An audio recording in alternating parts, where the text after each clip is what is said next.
हरे राम राम राम हरे हरे, हरे कृष्ण कृष्ण कृष्ण हरे हरे, हरे राम राम राम हरे हरे, हरे कृष्ण कृष्ण कृष्ण हरे हरे, हरे राम राम राम हरे हरे, हरे कृष्ण कृष्ण कृष्ण हरे हरे, हरे रामेति कृष्णेति नाम संकीर्तनं सदा लोकक्षेमाय कुर्वन्तं प्रेमिकं सद्गुरुं भजे।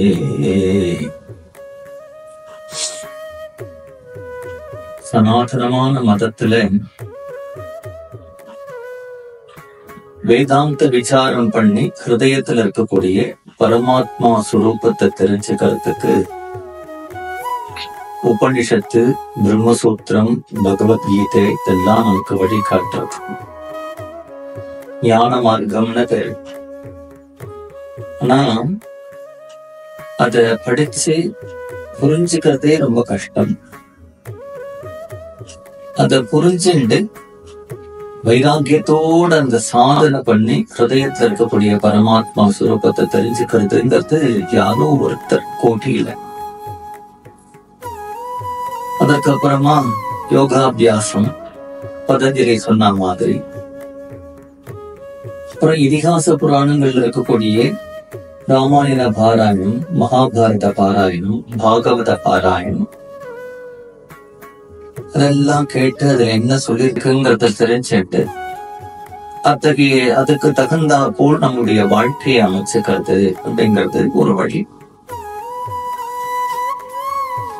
வேதம், வேதத்தில் இருக்கக்கூடிய தத்துவம், வேதத்தில் இருக்கக்கூடிய கர்மானுஷ்டானங்கள், அடுத்ததா தத்துவ விசாரம், யோகாபியாசம், அப்புறம் பாகவத தர்மத்தில் இருக்கக்கூடிய ராமாயணம், பாகவதம் போன்றவற்றை எல்லாம் பாராயணம் பண்ணி அதை கேட்டு அதன்படி வாழ்த்த. இப்படி பல வழிகள் இருக்கும் பொழுது இவைகள் எல்லாம் யாரோ சிலரால தான் பண்ண முடியும். எல்லாராலையும் இதை அபியாசம் பண்ண முடியாது. தினமும் யாராவது உட்கார்ந்து 6 மணி நேரம் ராமாயண பாராயணம், பாகவத பாராயணம் இதெல்லாம் பண்ண முடியுமா? பண்ணி அதுல என்ன இருக்குங்கிறத ஒரு நல்ல ஞானம் உள்ளவர் மூலமா தெரிஞ்சுட்டு அத வாழ்க்கையில அனுஷ்டானம் பண்றது எல்லாம் எவ்வளவு வழிகள் இருக்கு. ஆனா சிந்தித்து பார்த்தா ரொம்ப சுலபமான ஒரு வழி அப்படிங்கிறது ஒரு ஆலய வழிபாடு அப்படிங்கிறது. கோவில் இல்லாத ஊரில் குடியிருக்க வேண்டாம் அப்படின்னு சொல்லுவாங்க. இந்த ஆலய வழிபாடுதான் சர்வ ஜனங்களுக்கும் சுலபமா இருக்கு. ஸ்ரீரங்கத்துல இன்றைக்கு வைகுண்ட ஏகாதசின்னா லட்சக்கணக்கில் ஜனங்கள் வரா. திருச்செந்தூர்ல இன்னைக்கு சூர சம்ஹாரம் அப்படின்னா லட்சக்கணக்கில் ஜனங்கள் வரா.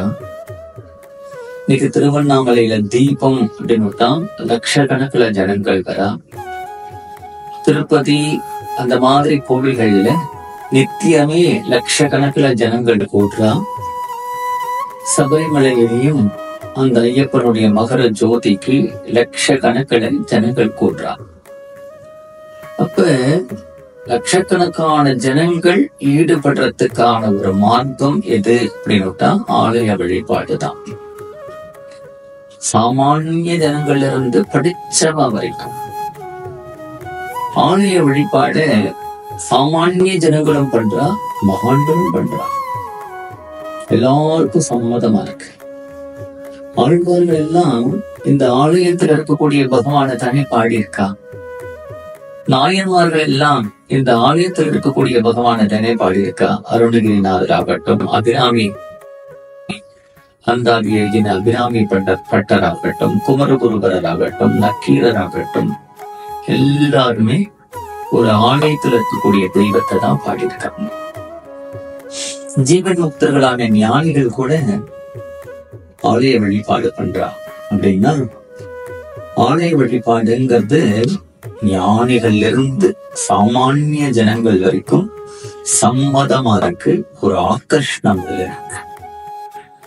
எல்லாருக்கும் சுலபமா பண்ணக்கூடியது. அந்த ஆலய வழிபாட்டுல அவர்களுக்கு ஏதோ ஒரு பலன் கிடைக்கிறதுனாலதான் ஜனங்கள் வர, இல்லைன்னா வரமாட்டாங்க. கூப்பிட்டா கூட வரமாட்டாங்க. இவ்வளவு ஜனங்கள் திருப்பதிக்கு போறா, இவ்வளவு ஜனங்கள் சபரிமலைக்கு போறா அப்படின்னா போறவாளுக்கெல்லாம் ஏதோ ஒண்ணு கிடைக்கிறது. அவர்கள் எதை நினைச்சுங்க போறாளோ இல்லை வேற ஏதோ ஒண்ணு கிடைக்கிறது அவர்கள். அதனாலதான் அத்தனை பேரும் அந்த ஆலய வழிபாட்டை விடாம பண்ணிட்டு இருக்கா. வருஷா வருஷம் போறா, மாதம் போறா. ஆலயம் அப்படிங்கிறதுக்கே சுலபமா சொல்லணும்னா நம்முடைய ஆன்மா எங்க லயமாகிறதோ அதுதான் ஆலயம். அதனாலதான் அத்தகைய ஆலய வழிபாட்டுல நமக்கு ஒரு சாந்தி கிடைக்கும். நம்ம வேண்டினது கிடைக்கல, அடுத்தது போனா ஏதோ ஒரு சாந்தி. நம்முடைய மனதில் எவ்வளவோ குறைகள் இருக்கு, எவ்வளவோ கஷ்டங்கள் இருக்கு, அதெல்லாம் வெளியில யார்கிட்டே சொல்ல முடியாது. கோவில்ல போய் பகவானை பார்த்து நம்முடைய குறைகளையோ நம்முடைய கஷ்டங்களையோ சொல்லி 2 சொட்டு கண்ணீர் விட்டு அங்கிருந்து வரும்பொழுது நம்மளுடைய பாரத்தெல்லாம் இறக்கி வச்ச மாதிரி இருக்கு.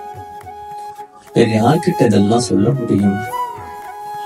அத்தகைய ஆலய வழிபாடுதான் எல்லாருக்கும் பொதுவா இருக்குன்னு சொன்னேன் இல்லையா? அதுல தமிழ்நாட்டுல தஞ்சாவூர் அப்படின்னு எடுத்தா இந்த ஊரே ஒரு கோவில் நகரம், காஞ்சிபுரமே ஒரு கோவில் நகரம், மதுரையே ஒரு கோவில் நகரம். இதெல்லாம் எவ்வளவு கோவில் இருக்குன்னே சொல்ல முடியாது.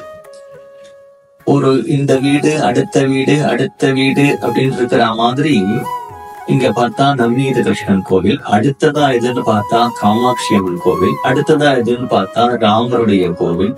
அப்படியே அடுத்தடுத்து வீடு இருக்கிற மாதிரி கோவில்கள் நிறைஞ்ச ஒரு புண்ணிய பூமி தஞ்சாவூர். பெரிய பிரம்மாண்டமான பிரகதீஸ்வரருடைய கோவில், நரசிம்மருடைய ஆலயம், பங்காரு காமாட்சி. இப்பேற்பட்ட இந்த தஞ்சாவூர்ல ஐயப்பனுக்கும் ஒரு கோவில் இருக்கு. கோவில் அப்படின்னுட்டா 12 வருடங்களுக்கு ஒரு முறை அத குடமுழுக்கு பண்ணணும், கும்பாபிஷேகம் பண்ணணுங்கிற ரீதியில அந்த ஐயப்பனுடைய கோவிலை குடமுழுக்கு பண்ணி திருப்பணி பண்ணி அதுக்கு கும்பாபிஷேகம் நடக்க போறது. அதை அறிஞ்சு ரொம்ப சந்தோஷம்.